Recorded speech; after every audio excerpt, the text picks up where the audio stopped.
The opposing armies were, at any rate.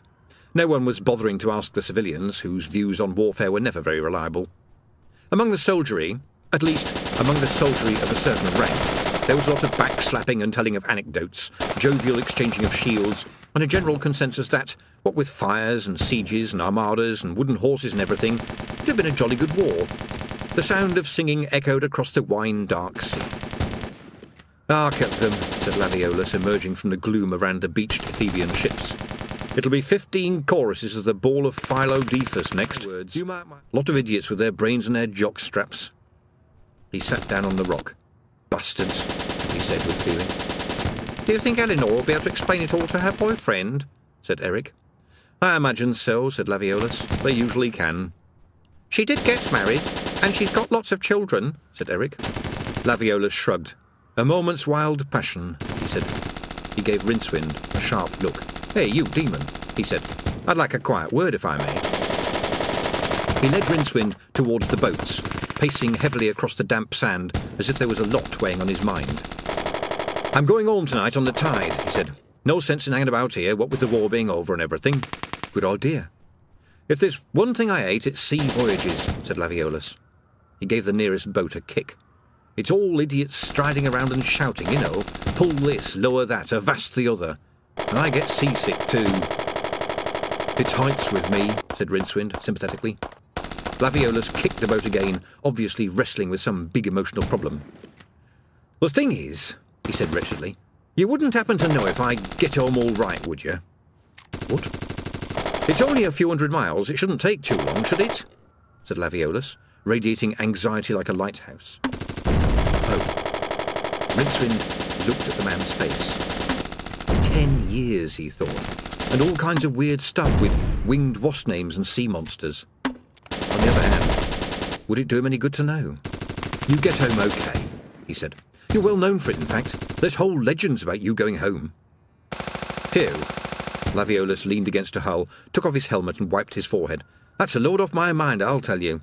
I was afraid the gods might have a grudge against me." Rincewind said nothing. "They get a bit angry if you go around thinking up ideas like wooden horses and tunnels," said Laviolus. "They're traditionalists, you know. They prefer people just to hack at one another. I thought, you see, that if I could show people how to get what they wanted more easily, they'd stop being so bloody stupid."